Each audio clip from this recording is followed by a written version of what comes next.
Hello friends, my name is Priyank. Budget 2020 में income tax में एक नया सेक्शन आता है, सेक्शन 115 बीएसई। ये सेक्शन बताता है कि जब भी मैं अपना इनकम टैक्स रिटर्न फाइल करने जाता हूँ तो फाइल करते टाइम मेरे पास दो रिजीम है। क्या मैं ओल्ड रिजीम में अपना टैक्स का पेमेंट करना चाहता हूँ या फिर न्यू रिजीम में अपना टैक्स का पेमेंट करना चाहता हूँ। मेरे कैलकुलेशन के हिसाब से जो भी ऑप्शन मुझे बेटर लगता है मैं उसे सिलेक्ट करता हूँ और अपना टैक्स का पेमेंट कर देता हूँ। अकॉर्डिंगली दोनों में टैक्स रेट अलग अलग होता है।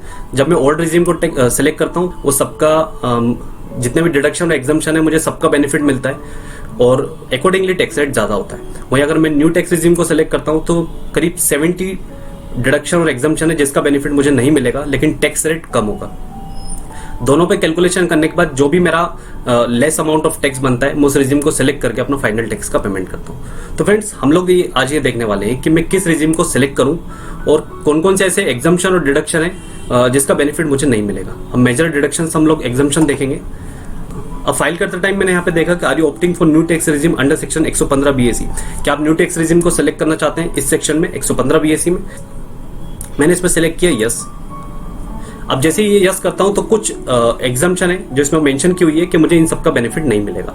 जैसे कि अगर मैं कोई अंडर सेक्शन 16 में सैलरी के केस में स्टैंडर्ड डिडक्शन का बेनिफिट लेना चाहता हूं या कोई इंटरटेनमेंट अलाउंस का बेनिफिट लेना चाहता हूं या फिर प्रोफेशनल टैक्स का बेनिफिट लेना चाहता हूं मैक्सिमम 2500 रुपए तक, तो मुझे उसका बेनिफिट नहीं मिलेगा।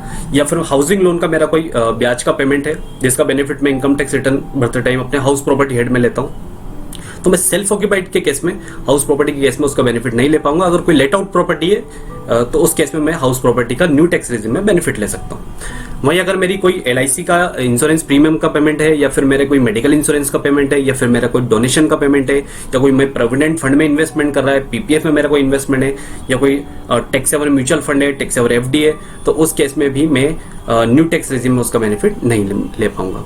अगर मुझे सैलरी मिल रही है तो सेक्शन 10 में अगर मुझे कोई एचआरए का अमाउंट मिल रहा है या कोई मुझे एलटी मिल रहा है, लीव ट्रेवल अलाउंस मिल रहा है या कोई भी एक्सपेंडिचर मैंने इनकट करा है इन performance of duties of office, तो उस केस में भी मैं सेक्शन 10 में 14 में जाकर सेक्शन 10 14 में जाकर उसका बेनिफिट नहीं ले पाऊंगा अगर मैं न्यू टैक्स रिजीम को सेलेक्ट करता हूं तो।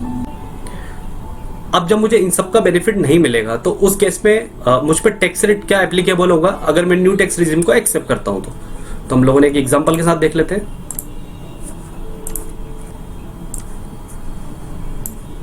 फ्रेंड, जैसे कि अब एग्जांपल में मेंशन है कि मान लो मेरी ग्रोस टोटल इनकम है 10,02,000 रुपए।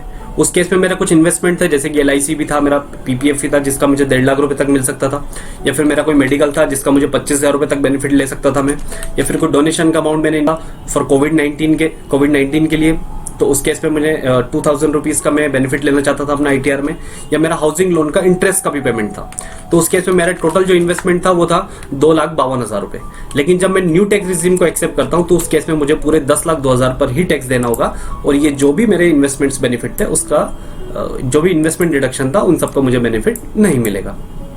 तो 10,02,000 के केस में मुझ पर जो टैक्स रेट होगा वो कुछ इस तरह एप्लीकेबल होगा। अगर मैं न्यू टैक्स रिजीम को एक्सेप्ट करता हूं अप टू 2.5 लाख रुपीज तक मुझ पर कोई टैक्स नहीं है। अप टू 2.5 लाख रुपीज तक कोई टैक्स नहीं है मेरा। 2.5 लाख से 5 लाख के बीच में मेरा टैक्स रेट होगा 5%। तो नेक्स्ट 2.5 लाख रुपए में मेरा टैक्स होगा 5%, मतलब 12,500 रुपए का। ठीक है, 5 लाख से 7.5 लाख रुपए के पे मतलब अगले 2.5 लाख रुपए में मेरा टैक्स होगा 10%।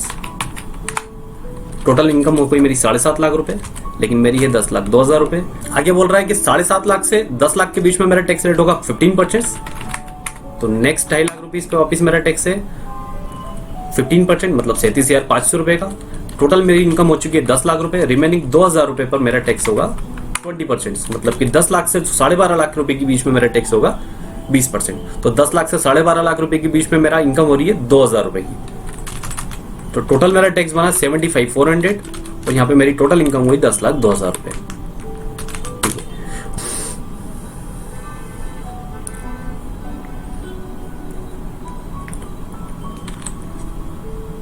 अब फ्रेंड्स, वहीं मैं अगर ओल्ड टैक्स रिजीम को एक्सेप्ट करता हूं तो ओल्ड टैक्स रिजीम में मेरी वही ग्रोस इनकम 10,02,000 रुपए, लेकिन ये जितने भी मेरे इन्वेस्टमेंट्स थे, जैसे कि एटीसी में मेरा एलआईसी में था, पीपीएफ था, मेडिकल था मेरा एटीडी में 25,000 रुपए का, हाउसिंग लोन का जो मेरा ब्याज था प्लस मेरा डोनेशन भी था, टोटल इन्वेस्टमेंट थे मेरे 2,52,000 रुपए। इन सबको मुझे बेनिफिट मिल जाएगा और मुझे टैक्स देना है सिर्फ 7,50,000 रुपए पे। तो 7,50,000 रुपए पे टैक्स रेट कुछ अलग होगा, अकॉर्डिंगली ज्यादा होगा।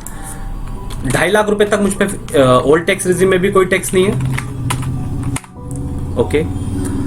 अगले 2.5 लाख से 5 लाख के बीच में मेरा टैक्स रेट होगा 5%। तो नेक्स्ट 2,50,000 रुपीज पे मेरा टैक्स है 5%, मतलब 12,500 रुपए का। अब मेरी इनकम हो चुकी है 5 लाख रुपए। अगले 2.5 लाख रुपए पे मेरा टैक्स रेट होगा 20%। इसमें बता रहा है कि 5 लाख से 10 लाख के बीच में जो भी मेरी इनकम होगी उस केस में मेरा टैक्स रेट होगा 20%। तो 5 लाख से 10 लाख के बीच में मेरी इनकम हो रही है 50,000 रुपए का, ठीक है। तो मेरी टोटल इनकम हो गई 7,50,000 रुपए और मेरा टैक्स अमाउंट हुआ 62,500 रुपए। अगर मैंने ओल्ड स्कीम को सिलेक्ट किया तो मेरा टैक्स बन रहा है 62,500 रुपए का। वहीं अगर मैंने न्यू स्कीम को सिलेक्ट किया तो मेरा टैक्स बन रहा है 75,400। तो फ्रेंड्स, हमें कैलकुलेशन के साथ देखना है कि हमें किस स्कीम को सिलेक्ट करना है, कौन कौन से बेनिफिट मैं ले सकता हूं अगर मैं न्यू स्कीम को सिलेक्ट करता हूं।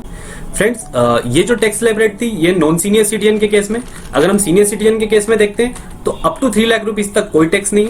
3 लाख से लेके 5 लाख के बीच में 5%, बाकी आगे कंटिन्यू है। 5 लाख से 7.5 लाख के बीच में 10%, 7.5 से 10 लाख के बीच में 15%, नेक्स्ट 2.5 लाख पे 20%, उसके अगले 2.5 लाख पे 25%, अबव 15 लाख रुपीज 30%, ठीक है। सेम ओल्ड के केस में, ओल्ड रिजीम के केस में अप टू 3 लाख रुपीज तक सीनियर सिटीजन के केस में कोई टैक्स नहीं है।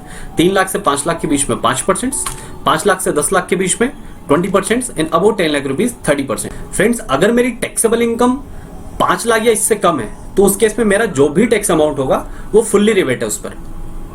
मान लो कि मेरी टैक्सेबल इनकम 4,90,000 रुपए,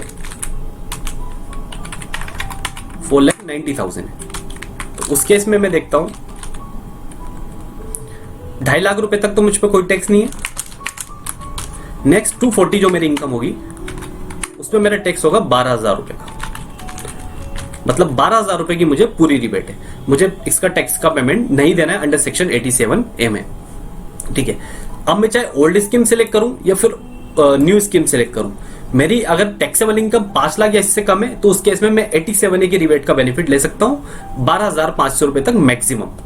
तो फ्रेंड्स, अब मुझे किस स्कीम को सिलेक्ट करना है वो मेरी अमाउंट ऑफ इनकम, मेरे बेनिफिट्स और मेरे कुछ इन्वेस्टमेंट्स पर डिपेंड करेगा। In case of salaried person, अगर कोई न्यू टैक्स रिजीम से ओल्ड रिजीम में जाना चाहता है या फिर वाइस वर्सा ओल्ड से न्यू में आना चाहता है तो वो अपने ITR फाइल करते टाइम उसे चेंज कर सकता है। अगर कोई नॉन सैलरीड पर्सन है तो उस केस में एक बार मैं जो भी रिजीम एक्सेप्ट करूंगा दोबारा मैं उसमें चेंजेस नहीं कर सकता इन फ्यूचर में। तो फ्रेंड्स, अगर आपको वीडियो अच्छा लगा हो तो please like, share and subscribe.